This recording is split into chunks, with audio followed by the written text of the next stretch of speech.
नमस्कार, आप सभी का बहुत-बहुत स्वागत है। मैं जितेंद्र उपाध्याय आज फिर उपस्थित हूँ आप सबके लिए एक नए टॉपिक के साथ।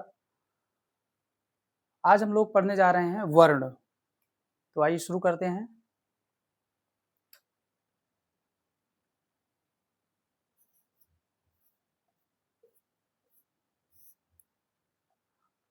सबसे पहले हम लोग वर्ण पढ़ने से पहले हम लोग जानेंगे कि ध्वनि किसे कहते हैं।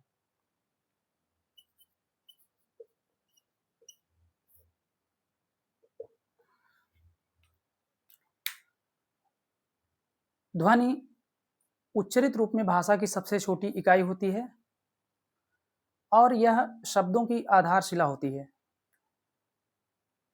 ध्वनि के बिना शब्दों की कल्पना करना भी मुश्किल है या असंभव है। जो विभिन्न प्रकार के वर्ण बने हैं, जैसे अ, इ, उ, क इत्यादि को हम जब अपनी वागेंद्रियों द्वारा व्यक्त करते हैं तो उसे हम कहेंगे ध्वनि।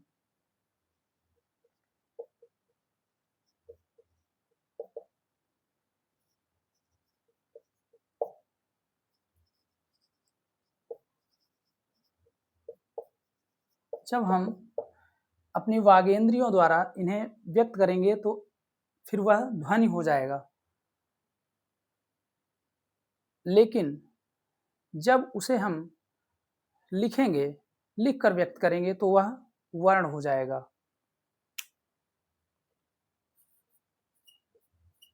वर्ण, ध्वनि के लिखित रूप को वर्ण कहते हैं। यह भाषा की सबसे छोटी इकाई होती है लिखित रूप में।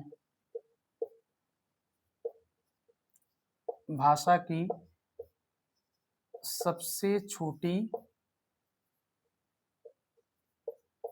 इकाई, इसे हम लघुत्तम वाक् ध्वनि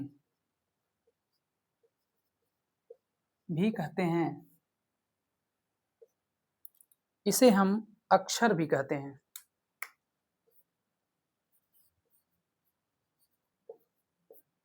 अक्षर,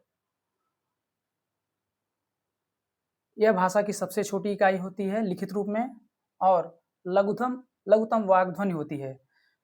सबसे छोटी जो ध्वनि जिसको हम लिखकर व्यक्त करते हैं वर्ण कहलाती है।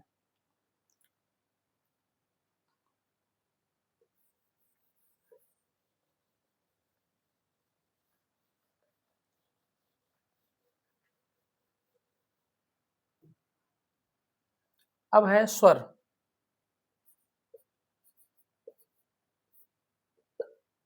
स्वर किसे कहते हैं? सबसे पहले हम जानते हैं कि स्वर किसे कहते हैं।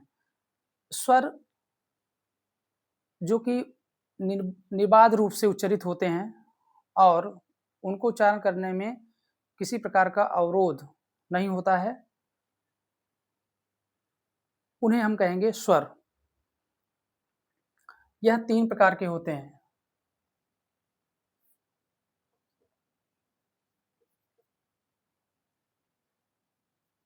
ह्रस्व, दीर्घ, प्लुत।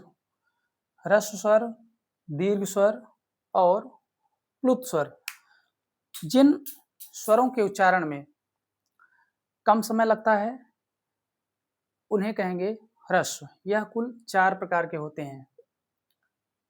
अ, ई, उ, री। इन्हें हम कहेंगे ह्रस्व स्वर। दीर्घ स्वर कुल 3 होते हैं। आ, ई, उ। और प्लुत स्वर कुल 4 होते हैं।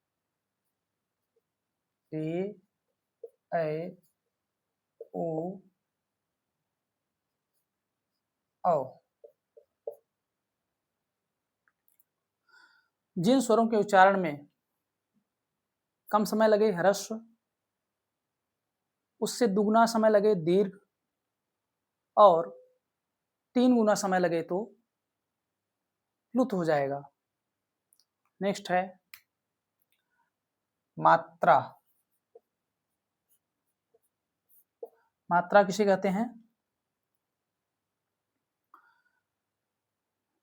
व्यंजनों को उच्चारण करने के लिए या व्यंजनों को व्यक्त करने के लिए जिन स्वरों का प्रयोग हम करते हैं और उन स्वरों के साथ जब व्यंजन का जो रूप हो जाता है वह मात्रा कहलाता है। फिर से समझेंगे। व्यंजनों के साथ स्वरों का जब हम प्रयोग करते हैं और व्यंजनों में जब वह स्वर प्रयुक्त हो जाता है और फिर वह स्वर का जो रूप बनता है उसे हम कहेंगे मात्रा। जैसे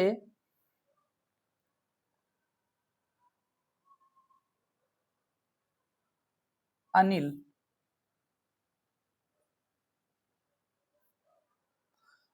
आप देखेंगे कि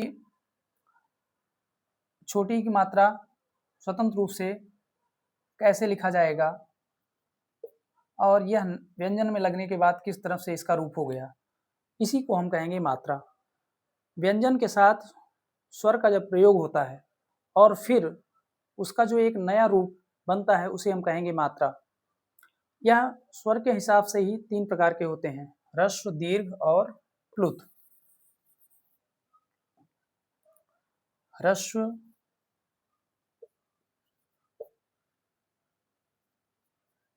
दीर्घ, प्लुत। ह्रस्व को हम कहेंगे एक मात्रिक स्वर।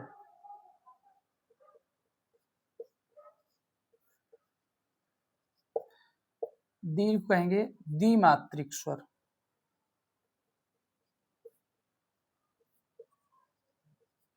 और प्लुत को कहेंगे त्रिमात्रिक स्वर। जिन स्वरों के उच्चारण में एक मात्रा का प्रयोग होगा उन्हें कहेंगे एक मात्रिक, जैसे अ, इ, उ, री। जिन स्वरों के उच्चारण में 2 मात्राओं का प्रयोग होगा उन्हें कहेंगे द्विमात्रिक, जैसे आ, ई, उ। और जिन स्वरों के उच्चारण में 2 से अधिक मात्राएं या 3 मात्राएं लगेंगी वहां पर प्लुत हो जाएगा। जैसे आप देखेंगे कि ओम, यहाँ पर 3 मात्राओं की गणना हो रही है, इसीलिए यहाँ पर क्या हो जाएगा, प्लुत। अब हम लोग देखेंगे अनुनासिक और निरनुनासिक। अनुनासिक और निरनुनासिक।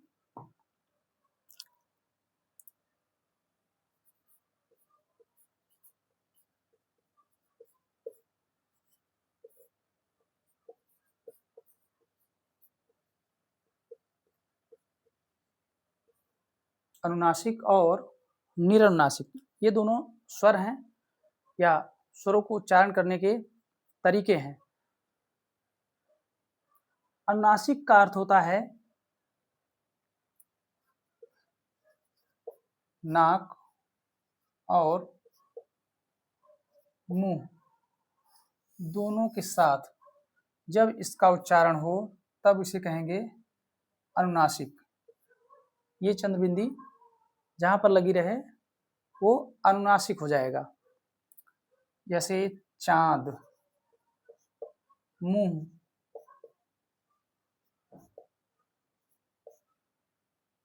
इत्यादि। निरनुनासिक जहां पर केवल मुंह की सहायता लिया जाए,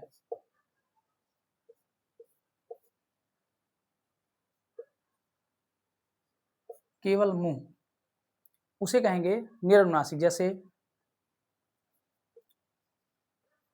इधर, उधर। अब ई, उ आदि स्वरों के उच्चारण में केवल मुंह का प्रयोग हो रहा है, इसलिए इसे कहेंगे निरनुनासिक। जहां पर नाक और मुंह दोनों का प्रयोग हो वहां पर अनुनासिक स्वर, जैसे चांद, तो यहाँ स्वर के साथ चंद्रबिंदी लग के नाक और मुंह दोनों का प्रयोग हो रहा है, इसलिए यहाँ कहेंगे अनुनासिक। और जहाँ पर केवल मुंह के द्वारा स्वरों का उच्चारण हो उसे कहेंगे निरनुनासिक, जैसे इधर उधर, यहाँ पे स्वरों का उच्चारण हो रहा है। अगला है अनुस्वार।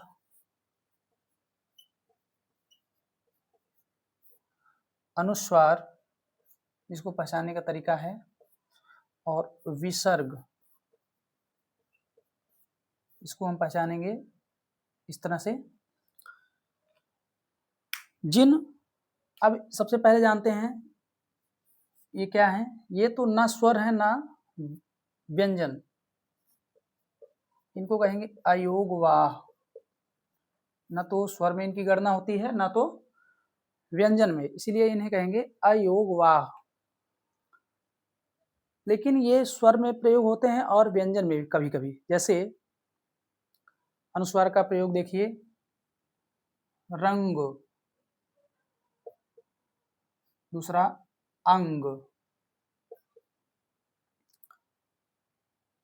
आप देखेंगे इसमें व्यंजन के साथ में यह प्रयुक्त हो रहा है, और यहाँ देखेंगे स्वर के साथ में इसका प्रयोग हो रहा है।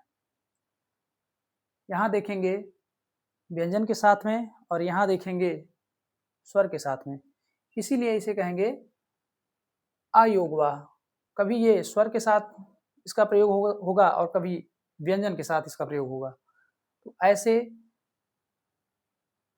उच्चारण को हम कहेंगे अयोगवाह। यह केवल नाक से होता है।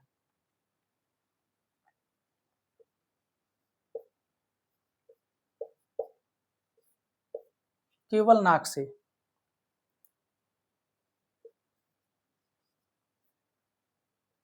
केवल नाक से इसका प्रयोग होगा, जबकि विसर्ग का प्रयोग हा की तरह होता है।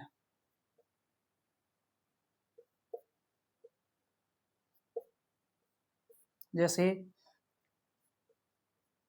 अतः, विसर्ग है अतः, ह की तरह इसका हम प्रयोग देखेंगे। और अनुस्वार को नाक से हम बोलते हैं, जैसे रंग, अंग, तो देखेंगे कि नाक का प्रयोग हो रहा है। तो ये स्वर के विषय में। अब हम लोग अगले टॉपिक में मिलेंगे व्यंजन, और इसी तरह आगे बढ़ते हुए शब्द, वाक्य, पद इत्यादि को पढ़ेंगे। मिलते हैं एक नए वीडियो के साथ, तब तक के लिए बहुत बहुत धन्यवाद।